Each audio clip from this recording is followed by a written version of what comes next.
18ஆம் நூற்றாண்டில் ஏற்பட்ட மிக முக்கியமான 3 மருத்துவ முன்னேற்றங்கள் என்னென்னன்றதை பார்க்கலாம். Number 1 improvement of obstetrical forceps. 1752ஆம் ஆண்டு வில்லியம் ஸ்மெல்லின்ற ஒரு ஸ்காட்டிஷ் அப்சட்ரிசியன் அப்சட்ரிக்கல் ஃபோர்செப்ஸை இம்ப்ரூவ் பண்ணி டெவலப் பண்ணாங்க. இது பிரசவத்தின் போது குழந்தை பிறப்பு கடினமான குழந்தைய பெர்த் கனல் வழியாக பாதுகாப்பாக வெளியே எடுக்கிறதுக்கு பயன்படுத்தக்கூடிய ஒரு மெடிக்கல் இன்ஸ்ட்ருமெண்ட்.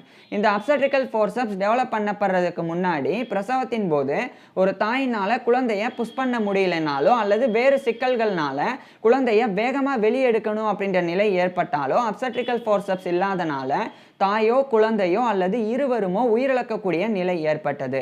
இந்த நிலையில தான் 1752ஆம் ஆண்டு வில்லியம் ஸ்மெல்லி அப்சட்ரிக்கல் ஃபோர்செப்ஸை இம்ப்ரூவ் பண்ணி டெவலப் பண்ணாங்க. இந்த அப்சட்ரிக்கல் ஃபோர்செப்ஸோடைய இம்ப்ரூவ்மெண்ட்டுக்கு அப்புறமா குழந்தை பிறப்பின் போது ஏற்படக்கூடிய சிக்கல்கள்னால ஏற்படக்கூடிய உயிரிழப்புகள் குறைய ஆரம்பிச்சது. ஸோ இது மகப்பேறு மருத்துவத்தில் ஏற்பட்ட மிகப்பெரிய ஒரு முன்னேற்றமாக இருந்தது. Number 2 discovery of oxygen.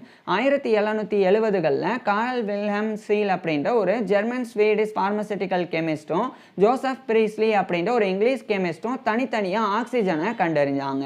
அதுக்கப்புறமா ஆண்ட்வான் லெவைசியே அப்படின்ற ஒரு பிரெஞ்சு கெமிஸ்ட் ஆக்சிஜனுக்கு ஆக்சிஜன் அப்படின்ற பேரிட்டாங்க.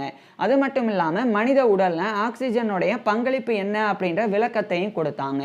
இதுக்கப்புறமா தான் ரெஸ்பிரேஷனில் அதாவது சுவாசத்தில் ஆக்சிஜன் எவ்வளோ முக்கியமானது, அதே மாதிரி நம்மளுடைய உடல் உறுப்புகளுக்கு ஆக்சிஜன் எந்த அளவுக்கு அவசியமானது அப்படின்ற புரிதல் ஏற்பட்டது. ஸோ இது ரெஸ்பிரேஷனில் அதாவது சுவாசம் சார்ந்த மருத்துவத்தில் ஏற்பட்ட மிகப்பெரிய ஒரு முன்னேற்றமாக இருந்தது. Number 3 smallpox vaccine. 1796ஆம் ஆண்டு எட்வர்ட் ஜென்னர் அப்படின்ற ஒரு இங்கிலீஷ் பிசிஷியன் ஸ்மால் பாக்ஸ் என்ற பெரியம்மை நோய்க்கு எதிரான தடுப்பூசியை கண்டுபிடிச்சாங்க. இது மருத்துவ வரலாற்றில் ஏற்பட்ட மிகப்பெரிய ஒரு புரட்சியாக இருந்தது. ஏன்னா இதுக்கு முன்னாடி வரைக்கும் எந்த நோய்க்கு எதிரான தடுப்பூசியும் கண்டுபிடிக்கப்பட்டதில்லை. ஸ்மால் பாக்ஸ் வேக்சின் தான் ஃபர்ஸ்ட் வேக்சின். இதுக்கப்புறமா ஸ்மால் பாக்ஸ் வேக்சினை அடிப்படையாக கொண்டு அடுத்தடுத்து இன்னைக்கு வரைக்கும் பல நோய்களுக்குண்டான வேக்சின்ஸ் ஆனது கண்டுபிடிக்கப்பட்டு வருது.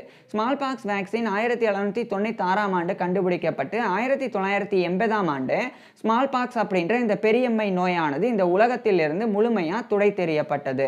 ஸோ இந்த 3 முன்னேற்றங்கள் தான் 18ஆம் நூற்றாண்டில் ஏற்பட்ட மிக முக்கியமான 3 மருத்துவ முன்னேற்றங்கள். இதே மாதிரி ஏற்கனவே இந்த 18ஆம் நூற்றாண்டில் ஏற்பட்ட இன்னும் சில முக்கியமான முன்னேற்றங்கள் பற்றி பேசியிருக்கேன். அதனுடைய ஃபுல் டீட்டெயிலை தெரிஞ்சுக்கிறதுக்கு கீழே டிஸ்கிரிப்ஷனில் லிங்க் கொடுத்துருக்குறேன். இல்லைனா டிஸ்பிளேவை டச் பண்ணுங்கள், நேராக அந்த வீடியோக்கே போயிடலாம். தேங்க்யூ.